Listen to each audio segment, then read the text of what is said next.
Cette année encore à Baselworld, impossible de louper Tag Heuer installé à l'entrée du salon. Et sur cet immense stand, la Carrera Connected était la grande star.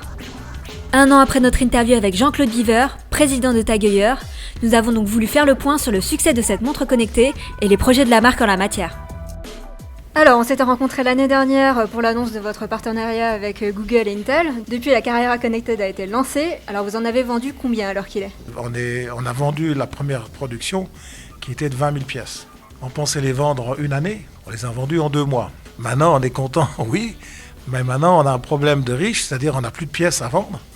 Donc, on a un goulot d'étranglement et on crée beaucoup de frustrés. Mais non, le succès est au-delà de nos espérances et on est plus que satisfait de tous les faits de la montre connectée. Contrairement à ce qu'espérait Tag Heuer, la Carrera Connected a plus attiré les trentenaires et les quarantenaires que les adolescents. Avec une montre à 1 500 €, on s'en doutait un peu.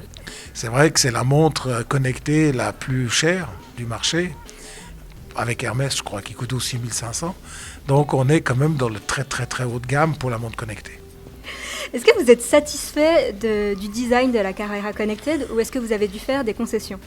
Non, je suis extrêmement satisfait. Je ne pourrais pas être plus satisfait. Je suis extrêmement satisfait, je pense que c'est une fantastique réussite. Est-ce qu'il est appelé à évoluer ? Alors, bien sûr, nous sommes à l'âge de la pierre pour la montre connectée. On n'a encore rien vu. Dans 10 ans, on regardera nos premières montres connectées en disant « Mais mon Dieu, regarde ce qu'on avait à l'époque ». Il y a eu quelques critiques sur le bracelet, par exemple, de la Carrera Connected. Ah bon ? Oui. Qui paraît un peu entrée de gamme, on va dire. Bon, ça dépend lequel. Le mien, il paraît pas tout à fait entrée de gamme. Oui, c'est vrai.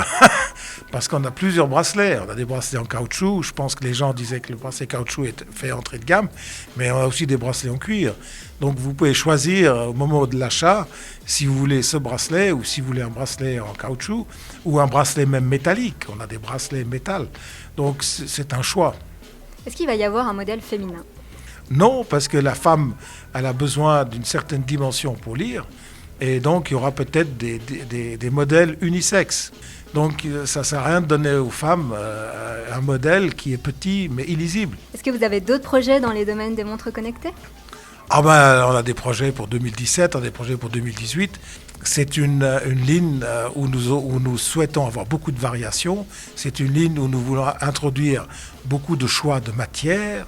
C'est une ligne où nous voulons introduire beaucoup de couleurs. C'est une ligne où nous voulons introduire beaucoup de variantes, beaucoup de dimensions différentes. Donc ça va devenir une collection presque leader dans notre gamme. À propos des déclinaisons de la Carrera Connected, Jean-Claude Biver nous avait réservé une jolie surprise puisque nous avons pu découvrir le modèle Titan de la smartwatch en exclusivité. Légère et élégante, cette déclinaison pourra se faire passer pour une montre classique sans souci et sera lancée prochainement. Est-ce que par exemple il va y avoir des choses chez Hublot ? Hublot ne peut pas offrir des montres connectées à 1 500 $ quand son premier prix, l'entrée de gamme, est à 5 000.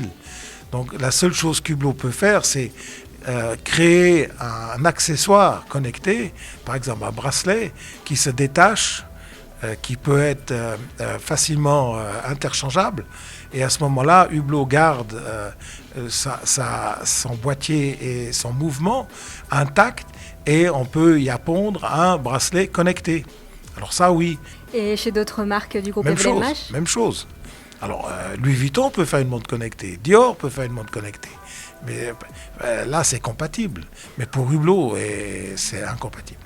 À votre avis, pourquoi Apple n'a pas de stand à Baselworld ? Est-ce que vous pensez qu'ils ont peur des horlogers suisses ? Apple n'a pas besoin d'avoir peur des horlogers suisses. C'est peut-être quelques horlogers suisses qui pourraient avoir peur d'Apple, mais pas l'inverse.